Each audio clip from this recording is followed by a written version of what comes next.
Ang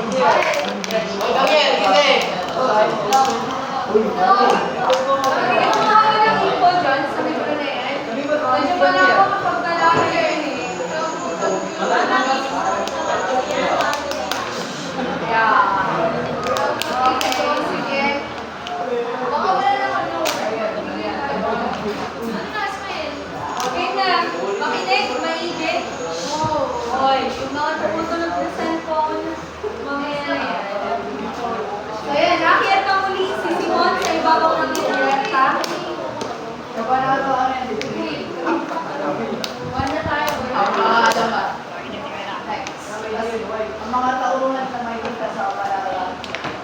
Pagkakaroon sila para sa mga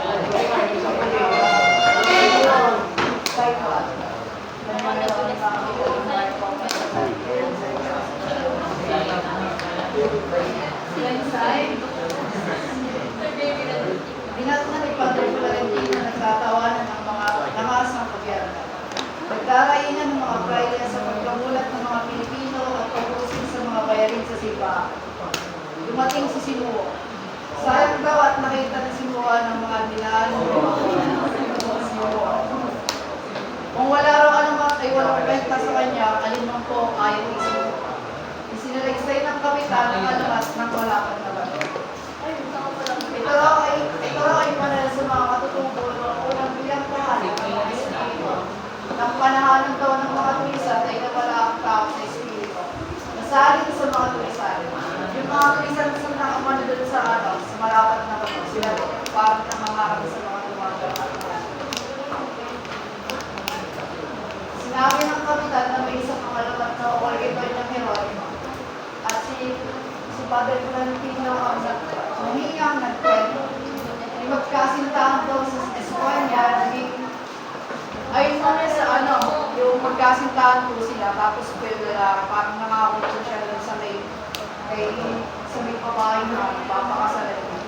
Tapos po, nagtungo sa may pillar lalaki, tapos naging up pala po siya doon, para sa bispo.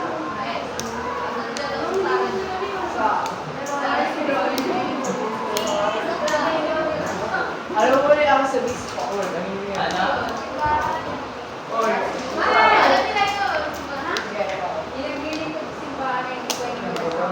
Ano pa? Hindi mo mas Yung pumapasok sa di ba may mga Ano yung pumapasok sa seminary na yan? pinapasok sa simbahan na yun pwede silang Diyan po sila ulit. yung si bispo, mataas na uri ng pari.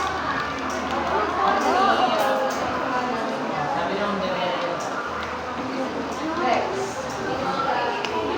So pagka gano'n, pagka sa bispo na siya, hindi na siya pwedeng Ang pagiging So ano kayang mangyayari kay Doña Jeronima? parang pinuntahan niya yung lalaki. Nakarin. LDR sila! Yes! Tama yung sinasabi ni Na parang umasa kasi siya doon sa may pangawa ng lalaki. Tapos parang inano siya niya ng lalaki na. Tapos parang nakano yung lalaki na inano yung lalaki. ay mga lalaki. Nakita at hinihiling sa bispo na sundutin daw ang pangako mga santo. Iba ang naisip ng arsobispo. Tinira mo para sa isang yungid na malapit sa ilong paso. Nagandahan si Benzag sa alamat na inggit sa kanyang Victorina na ibigting maniraan sa kanya. Tinanong ni Simona si Padre Salvi, sa inyong palagay, hindi pa higit na kailang sa isang pietaryo tulad ni isang nakarami. Hindi raw siya makakahatal sa mga ginawa ng isang arsobispo. Ayon kay Padre Salvi,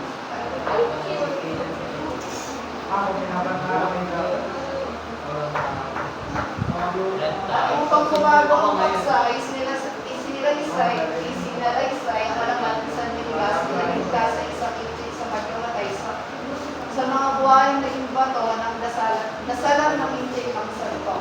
Ayun po yung parang yung nagkaano yung intik, tapos parang ng buhay. Tapos parang may ilang kamera ito.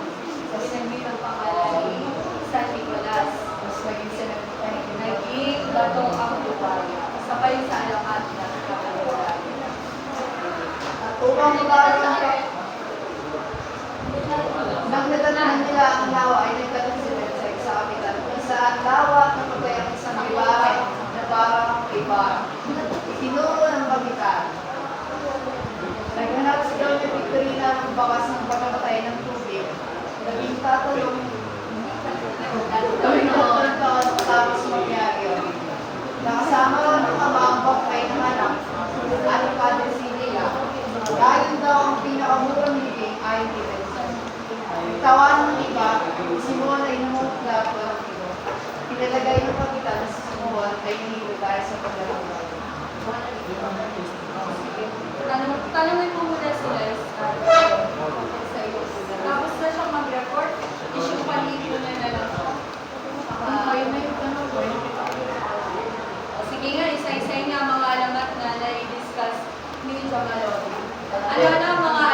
Alamat ng Alamat na no. Alamat ng San Nicolas. Alamat ng Okay, so nabanggit na ni Faith yung tatlo. Ano ang kwento sa likod ng alamat ng malapad na bato? Ano ang paniniwala ng mga tao tungkol doon? Yes.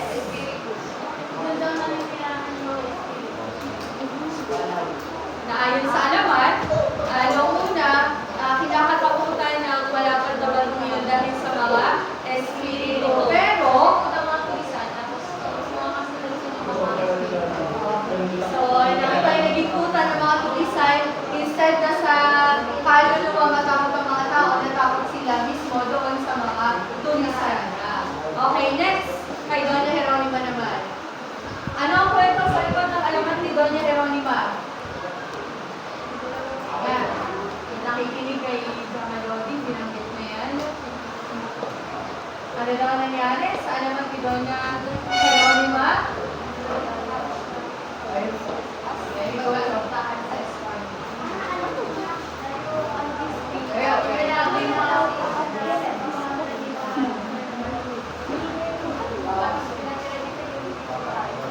Okay, na yun sa kwento, noong pumunta daw si Doña Jeronima sa Arsobispo para sabihin na ituloy ang kanilang kasal. Ang ginawa ay, tinago sila sa yungib. Tapos, paano kaya naman si Doña Jeronima?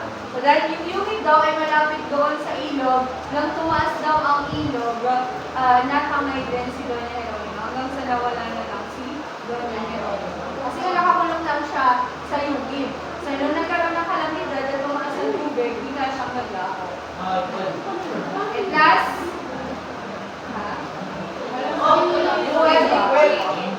last ay tungkol kay San Nicolas. Ang mapaghimalang San Nicolas, ang nagpapunay naman ay ang inchik. Ano daw nangyari doon? Binanggit niya yung kanina, kinwento niya pa kanina. Yung kaya kaya. Okay. May naglalakbay na isang inchik, pagkatapos susugurin siya ng buhaya. Tapos, tinaas niya ang kanyang.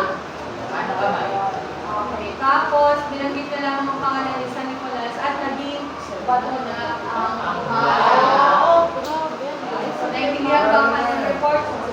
Proceed. Isyong palitunan. Alamat ng malapad na bato. Ito ay nagpapakita ng pagkakaiba ng lipunan na umuha naman ng mga lipunan sa kasalukuyan pa. Sa alamat nito, pinakikita lang yung mga pamayan ng noon mas nauna sa pagiging mayaman kaysa sa pagiging muli. Sa kasalukuyan, ito ay maaaring civilization ng pagkakaroon ng kahirapan at hindi ba kayo pagkakatulad. Alamat ni San Nicolas, nagpapakita rin ng kawalang katarungan ng mga pride sa mga kababaihan noong panahon na iyon. Inilalarawan sa alamat nito ay na mayroong isang madalinig sakripisyo ng kanyang sariling dangal para sa ligtasan ng mga babae na ng mga pride. Maaaring nagdito sa kasalukuyan siya ng karasan at pagkatrato ng mga taong nasa posisyon ng kapangyarihan sa mga kababae. Alamat ito nito, pinapakita sa laro nito ang uri ng kalupitan ng mga prides, mga taong hindi nila mapangas mga naging sa bagay sa labanan. Sa kasalukuyan, ito ay marulit na isipsyon ng pagsipin ng malaya at pasis na pagpapahayag ng mga mamamahayag at dito ng pagkaya. Mga simbolismo. Simbolismo ng kabanatan, ito ay ang mga paniniwala ng ating mga nilunong Pilipino. Maraming mga alamat ang ating parinig sa ating lipunan at lahat ito ay parte ng ating ulungang bayan. Sinasabi sa kabanatan ito na kapag may mga bagay na hindi maintindihan ng mga tao, mas madali na lamang gumawa ng istorya o mga alamat para rin bigyan ng tulong.